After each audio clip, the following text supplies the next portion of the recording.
കുറച്ച് കോമഡിയൊക്കെ മിക്സ് ആയിട്ടുള്ള ഒരു ക്യാരക്ടറായിരുന്നു. അപ്പോൾ ക്യാരക്ടറാണ്. അപ്പോൾ അതുകൊണ്ട് തന്നെ ഭയങ്കര ഡിഫറെൻ്റ് ആയിട്ടുള്ള ഒരു ക്യാരക്ടറാണ്. എനിക്ക് ശരിക്കും പറഞ്ഞ ഒരു ചാലഞ്ചിങ് ആയിട്ടുള്ള ഒരു ക്യാരക്ടർ തന്നെയാണ്. മിസ്സസ് ഹിറ്റ്ലറിൽ അഭിനയിക്കുന്നുണ്ടല്ലോ, അപ്പൊ അതുപോലെ ചന്ദ്രമഴയിൽ അഭിനയിച്ചിരുന്നു. അപ്പൊ ഏറ്റവും കൂടുതൽ പ്രതികരണവും ആളുകൾക്ക് ഒരു സ്നേഹം ഏത് സീരിയലിൽ അഭിനയിച്ച സമയത്താണ് കിട്ടിക്കൊണ്ടിരുന്നത്? അതിപ്പം രണ്ടും രണ്ട് രീതിയിലുള്ള സ്നേഹമായിരുന്നു.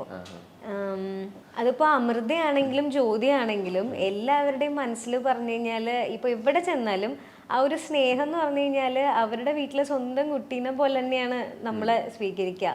ഇപ്പോൾ എന്താ പറയുക, നമ്മൾ എവിടെയെങ്കിലും പുറത്ത് പഠിക്കാൻ പോയിട്ട് തിരിച്ച് വീട്ടിലേക്ക് വരുമ്പോഴുള്ള ഒരു സ്നേഹമില്ലേ, അയ്യോ എവിടെയായിരുന്നു, കുറെ നാളായല്ലോ കണ്ടിട്ട്, മെലിഞ്ഞോ അല്ലെങ്കിൽ തടിച്ചോ അങ്ങനെയൊക്കെ ചോദിക്കില്ലേ, അതുപോലെ അങ്ങനത്തെ ഒക്കെ ഒരു സ്നേഹമാണ്. അതിപ്പോ അമൃതയായിട്ട് പ്ലേ ചെയ്താലും ജ്യോതിയായിട്ട് ആണെങ്കിലും. അതിപ്പോ പുറത്തൊക്കെ ഇറങ്ങുമ്പോഴാണെങ്കിലും ഒരു ഫാമിലി ഓഡിയൻസ് ഒരുപാടുണ്ടല്ലോ ചേച്ചിക്ക്, അപ്പൊ അവരുടെയൊക്കെ റെസ്പോൺസ് എങ്ങനെയാ?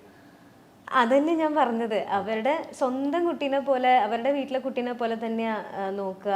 ആ ഒരു സ്നേഹം കിട്ടുന്ന, സത്യം പറഞ്ഞാല് അതൊരു ബ്ലെസ്സിങ് തന്നെയാണ്. കാരണം സ്നേഹം എന്ന് പറഞ്ഞൊരു സംഭവം നമ്മൾക്ക് ഒരിക്കലും പിടിച്ചു വാങ്ങാൻ പറ്റുന്ന ഒന്നല്ലേ അല്ലെ. അപ്പം അതിങ്ങനെ ഫ്രീ ആയിട്ട് കിട്ടുമ്പോ ഭയങ്കര രസമുണ്ട്. ബെസ്റ്റ് ഫ്രണ്ട് പറയാം, എന്റെ എല്ലാമാന്ന് പറയാം. എല്ലാത്തിനും കൂടെ കൂടിക്കോളും. അതുപോലെ തന്നെ ഇപ്പൊ ഞാൻ ഇനി കുറച്ച് ക്വസ്റ്റ്യൻസ് ചോദിക്കും, അപ്പൊ എനിക്ക് ടപ്പ് എന്ന് ആൻസർ ആണോ, അതായത് പടപടയെന്ന് ആൻസർ ആണോ? ഓക്കെ. ഫേവറേറ്റ് സീരിയലോ? അത് Mrs Hitler. Favourite dress? Sari. Favourite food? Biryani. Favourite car? Favourite car അയ്യോ ഓട്ടോമാറ്റിക് കാർ. എന്തായാലും ഓട്ടോമാറ്റിക് കാർ ഏതായാലും. ഡ്രൈവിംഗ് കാർ ഓടിയോ? അതില് ഞാൻ ഓട്ടോമാറ്റിക് കാർ ഏതായാലും പറഞ്ഞു ഇല്ല. ഇതുപോലെ ഒരു ഇൻസിഡന്റ് നടന്നില്ല, ഷൂട്ടിന്റെ ഇടയ്ക്ക് വണ്ടി ഓടിക്കണേ? എനിക്ക് വണ്ടി ഓടിക്കാൻ വലിയ പ്രയാസമാണ്. ഇപ്പം മിസ്സസ് ഹിറ്റ്ലറിന്റെ ഷൂട്ടിന് തന്നെയാ. അപ്പം 2 വീലർ ഓടിക്കണം എന്ന് പറഞ്ഞു. ഇപ്പം ചെറുതിലേ തൊട്ട് എനിക്ക് ഈ സൈക്കിൾ ബാലൻസ് പോലും ഇല്ലാത്ത കൂട്ടത്തില്ല.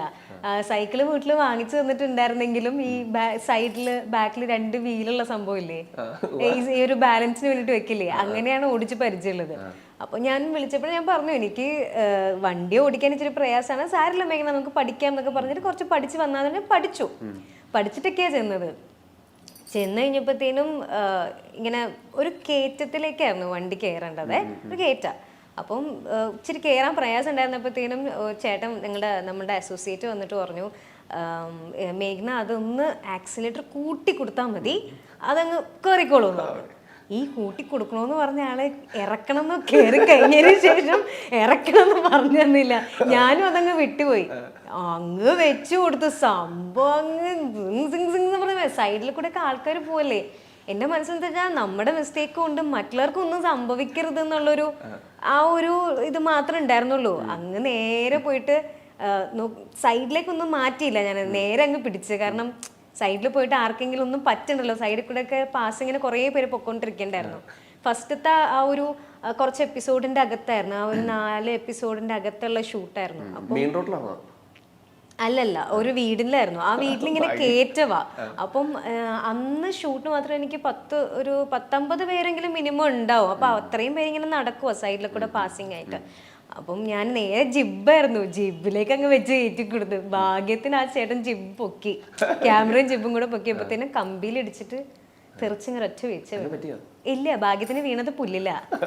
പിന്നെ ചോരൊക്കെ ഉണ്ടായിരുന്നു, മുട്ടും കൈയൊക്കെ ഉറഞ്ഞു. പിന്നെ അപ്പൊ ഹോസ്പിറ്റലൊക്കെ കൊണ്ടുപോയി ഡ്രസ്സിംഗ് ഒക്കെ ചെയ്ത് വീണ്ടും തിരിച്ചു വന്നിട്ട് ആരടി സർ എന്ന് പറഞ്ഞു വീണ്ടും നിന്നു. മൈൽസ്റ്റോണാ മേഘ്ന സ്റ്റുഡിയോ ബോക്സ്. സ്വന്തമായിട്ട് നോ പറയേണ്ട സ്ഥലത്ത് നോ പറയണം, പറഞ്ഞിരിക്കണം. അതിൽ അവസരങ്ങൾ പോയി എന്നുള്ള എനിക്ക് റിഗ്രറ്റ്സ് ഉണ്ടായിട്ടില്ല, ഇനി ഉണ്ടാവത്തുമില്ല. അത് എൻ്റെതായിട്ടുള്ള കുറേ റൂൾസ് ആൻഡ് റെഗുലേഷൻസ് നമ്മൾക്ക് ഓരോരുത്തർക്കും ഉണ്ടാവില്ലേ.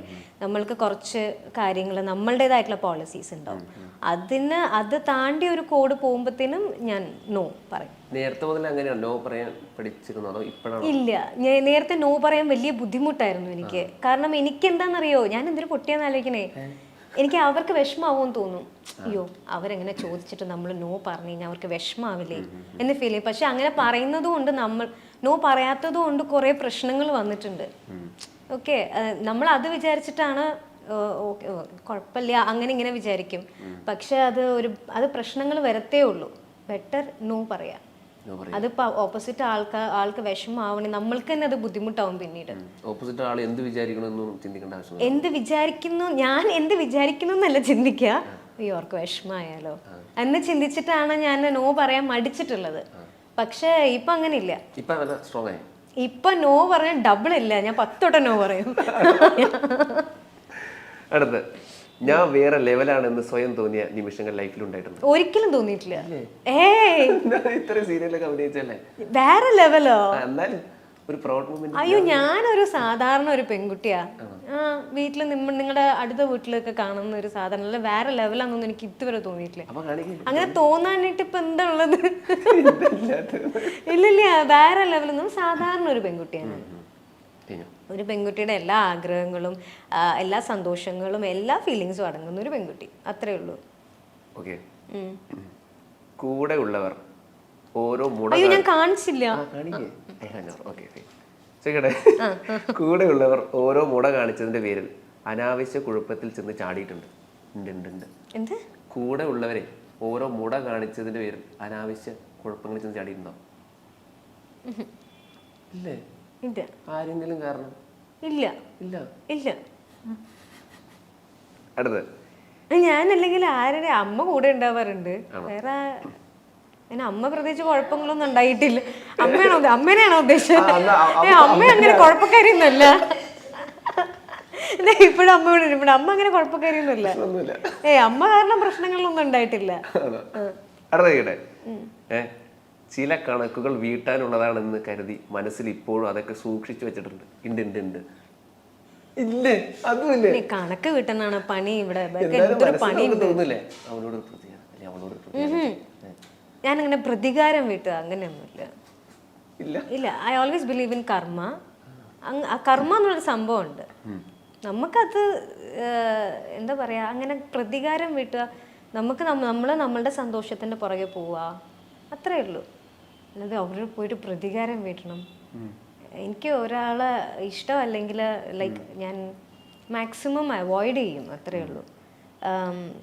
ഇങ്ങനെ പറയാ, ഞാൻ ആ നമ്മളുടെ വേൾഡിൽ അവരില്ലാത്ത രീതിയിൽ ഞാൻ പിന്നെ ആ ഫേസേ കാണൂല.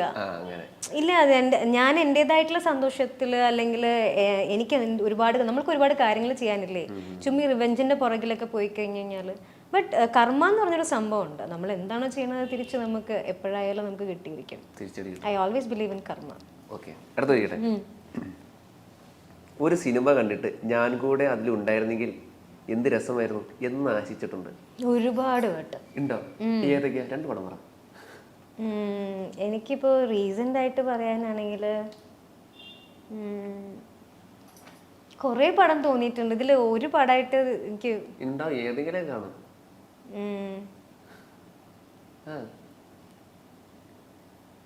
ഇപ്പൊ റീസെന്റ് ആയിട്ട് കണ്ടത് ഏതാ? പാച്ചു ഉണ്ടായിരുന്നു, പാച്ചു അത്ഭുത വിളക്കും. അത് കണ്ടപ്പോ എനിക്ക് തോന്നി അതിലൊക്കെ ഒരുപാട് ക്യാരക്ടേഴ്സ് ഉണ്ടല്ലോ. സിനിമയുടെ ഭാഗമാവണോന്നാണോ തോന്നി അതിലെ, അതോ നായിക ചെയ്ത ക്യാരക്ടർ? അങ്ങനെയല്ല. ഇപ്പൊ ഏതെങ്കിലും ഒരു നല്ല സിനിമ കാണുമ്പോഴത്തേനും എനിക്ക് കൂടുതലും പഴയ പടങ്ങൾ കാണുമ്പോഴാണ് എനിക്ക് ഫീൽ കിലുക്കം തോന്നിയിട്ടുണ്ട്. അതില് രേവതി മാം ചെയ്ത ക്യാരക്ടറില്ലേ, അടിപൊളിയല്ലേ? പിന്നെ മറ്റേ മിന്നൽ മുരളിയിലെ ഷെല്ലി ചേച്ചി ചെയ്ത ക്യാരക്ടറില്ലേ, അങ്ങനെയൊക്കെ കാണുമ്പോ എനിക്ക് എപ്പോഴും തോന്നാറുണ്ട്. അത് സിനിമ കാണുമ്പോന്ന് മാത്രല്ല, ഇപ്പൊ നമ്മള് റിയൽ ലൈഫിൽ ഏതെങ്കിലും ഒരു ഡിഫറെന്റ് ആയിട്ടുള്ള ഒരു ക്യാരക്ടർ ഞാൻ മീറ്റ് ചെയ്യുമ്പോൾ എനിക്ക് തോന്നും, എനിക്ക് ഈ ഒരു ക്യാരക്ടർ നമ്മൾ പ്ലേ ചെയ്താൽ എങ്ങനെ ഉണ്ടാവും എന്നൊക്കെ എനിക്ക് തോന്നും.